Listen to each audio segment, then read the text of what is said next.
To acquire knowledge one must study but to acquire wisdom one must observe. यानी कि अगर आपको knowledge चाहिए तो आपको स्टडी करनी चाहिए, लेकिन ज्ञान पाने के लिए एक इंसान को ऑब्जर्व करना आना चाहिए। Marilyn Vos, the power of observation. Observation एक ऐसी कला है कि जब आप ऑब्जर्व करना शुरू करते हैं तब इस यूनिवर्स के रहस्य आपके सामने फूल के जैसे खुलने लगते हैं। चार्ल्स डार्विन ने केवल और केवल अपनी पावर ऑफ ऑब्जर्वेशन के चलते ही इस दुनिया को थ्योरी ऑफ इवोल्यूशन का कॉन्सेप्ट दिया, और निकोला टेस्ला साहब तो बचपन में चलते हुए पानी के पास बैठकर उस पानी को घंटों तक ऑब्जर्व किया करते थे। और फेमस बायोलॉजिस्ट लुइस अगासी अपने स्टूडेंट्स की ऑब्जर्वेशन पावर को बढ़ाने के लिए उन्हें अलग अलग तरह के जानवर ऑब्जर्व करने के लिए दिया करते थे। फॉर एग्जाम्पल, एक बार लुइस ने अपने एक स्टूडेंट को एक फिश ऑब्जर्व करने के लिए दी और स्टूडेंट से कहा कि इस फिश के बारे में जितना हो सके उतना डिटेल्स में लिखो। और फिर स्टूडेंट ने उस मछली को अगले 1.5-2 हफ्तों में लगभग 100 से 150 घंटों तक ऑब्जर्व किया। इतने घंटों तक फिश को ऑब्जर्व करने के बाद उस फिश के रहस्य उसकी आंखों के सामने धीरे धीरे खुलने लगे। स्टूडेंट को फिश की छोटी छोटी डिटेल्स एकदम साफ साफ दिखाई देने लगी, वो डिटेल्स जो शायद बिना ऑब्जर्वेशन के वो स्टूडेंट कभी नहीं जान पाता। इस वीडियो को बनाते समय मैंने मेरे एक्वेरियम की फिश को लगभग 3 दिन 9 से 10 घंटों तक रोजाना ऑब्जर्व किया, और इन 3 दिनों में मुझे फिश के बारे में वो डिटेल्स पता लगने लगे जो बिना ऑब्जर्व किए शायद मैं इन डिटेल्स को कभी नहीं जान पाता। और लगभग 27 घंटे फिश को ऑब्जर्व करने के बाद ही मुझे एक मछली पूरे तालाब को कैसे गंदा कर देती है इस बात का एग्जैक्ट मीनिंग पता चला। ऑब्जर्वेशन सच में एक बहुत पावरफुल प्रैक्टिस है। जब एक इंसान अपनी थॉट्स, फीलिंग्स और अपने इमोशंस को ऑब्जर्व करना शुरू करता है तब वो इंसान धीरे धीरे अपनी खुद की रियलिटी को जानने लगता है, जिसे इनर ऑब्जर्वेशन कहा जाता है, और जिस पर मैं ऑलरेडी एक वीडियो बना चुका हूँ। और जब एक इंसान बाहर की दुनिया को ऑब्जर्व करना शुरू करता है तब वो इंसान धीरे धीरे इस दुनिया की रियलिटी को जानने लगता है। अब मेरा यहाँ रियलिटी से क्या मतलब है, तो देखो, अमेरिका के प्रिंसटन यूनिवर्सिटी के द्वारा एक रिसर्च की गई थी जिसमें कुछ पुलिस वालों को एक वीडियो दिखाई गई जिसमें कि पर्सन ए और पर्सन बी दोनों ही अपनी पॉकेट से आधे समय फोन निकाल रहे थे और आधे समय गन। और पुलिस वालों को जितना जल्दी हो सके उतना जल्दी देख के ये बताना था कि पर्सन ए और पर्सन बी अपनी पॉकेट से गन निकाल रहे हैं या फोन। आप बिलीव नहीं करोगे कि जब पुलिस वालों ने पर्सन ए को देखा तो उन्होंने 85% उसको गन निकालते देखा,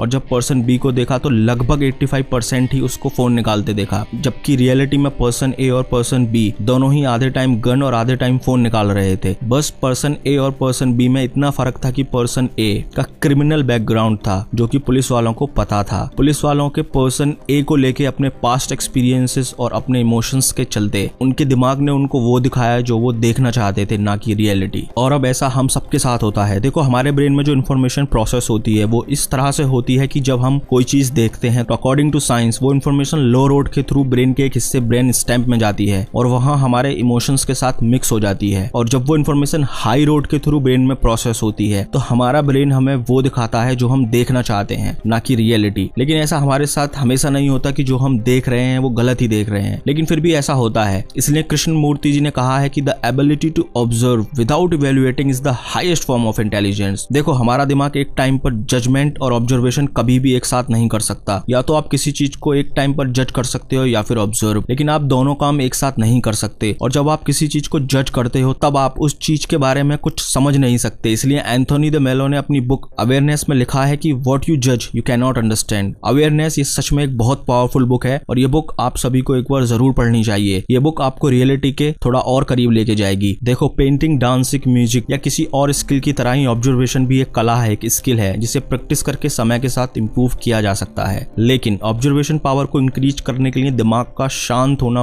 बहुत जरूरी है। DMN यानी कि दिमाग के डिफॉल्ट मोड नेटवर्क के चलते हमारा मंकी माइंड कभी भी शांत नहीं रह पाता और दिमाग में एक के बाद एक थॉट्स आते रहते हैं, जिसके चलते हम अपनी थॉट्स में ही उलझ कर रह जाते हैं और किसी भी चीज को अच्छे से ऑब्जर्व नहीं कर पाते हैं। एक बहुत ही फेमस बुक है थिंक लाइक द विंसी। उसके 7 मेथड टू इंक्रीज जीनियस में एक मेथड है सेंसासियोने। इस मेथड में ऑथर बताते हैं कि दा विंसी अपने सेंसेस का काफी अच्छे से यूज करते थे, खासकर अपनी दृष्टि यानी कि साइट का। देखो, हमारे कंसंट्रेशन का, हमारे ऑब्जर्वेशन का या हमारी मन की स्थिरता का हमारी आंखों से सीधा संबंध होता है। एकाग्र मन बुक के अचल दृष्टि नाम के चैप्टर में ऑथर लिखती हैं कि जब तक मन चंचल है तब तक हमारी दृष्टि भी चंचल रहती है, और जब एक बार हमारा मन शांत हो जाता है तब हमारी दृष्टि भी शांत हो जाती है। या आप ये भी कह सकते हैं कि दृष्टि के चंचल रहने पर मन भी चंचल रहता है और दृष्टि के स्थिर हो जाने पर मन भी शांत हो जाता है। इस पर कबीर साहब लिखते हैं कि नैनन आगे मन वसे, पलक पलक करे दौर, 3 लोक मन भूप है, मन पूजा सब ठौर। यानी कि जब हम जागे हुए होते हैं उस समय आंखों के अग्रभाग पर मन बसता है जो हर समय कुछ न कुछ सोचता रहता है। और कमाल की बात यह है कि जब आप शांति से बैठकर चीजों को ऑब्जर्व करना शुरू करते हैं तब आपकी दृष्टि की चंचलता खत्म हो होकर दिमाग की ऑब्जर्वेशन पावर बहुत बढ़ने लगती है। देखो वैसे तो ऑब्जर्वेशन पावर को बढ़ाने के और बहुत सारे तरीके हैं, बट मैं चाहता हूँ कि अभी आप एक जगह बैठकर किसी भी चीज को ऑब्जर्व करने की आदत डालो और किसी मेथड में कंफ्यूज हुए बिना। उपनिषदिक धारणा यानी कि उपनिषदिक कॉन्सेंट्रेशन में भाक्षा कॉन्सेंट्रेशन, अंतराक्षा कॉन्सेंट्रेशन, चिदाकाशा कॉन्सेंट्रेशन, काफी सारे कॉन्सेंट्रेशन के मेथड्स दिए गए हैं, जिसमें कि भाक्षा कॉन्सेंट्रेशन मेथड में भूचरी मुद्रा के बारे में बताया गया है। ये मुद्रा केवल हमारी दृष्टि यानी कि आंखों को स्थिर करने के लिए ही डेडिकेटेड है और न केवल उपनिषदिक धारणा में बल्कि विज्ञान भैरव तंत्र में लिबरेशन के 112 मेथड्स में 4 से 5 मेथड हमारी आंखों से ही रिलेटेड हैं। इन सब मेथड्स मुद्राओं के बारे में मैं आपको आगे आने वाली वीडियोस में धीरे धीरे बताता रहूंगा। तो बस दोस्तों इस वीडियो के लिए इतना ही, जल्द ही मिलते हैं नेक्स्ट वीडियो में। और हाँ, अगर आपने मुझे इंस्टाग्राम पर फॉलो नहीं किया है तो आप मुझे इंस्टाग्राम पर फॉलो कर सकते हैं, लिंक आपको डिस्क्रिप्शन में मिल जाएगी। वीडियो देखने के लिए आपका बहुत बहुत आभार। Thank you.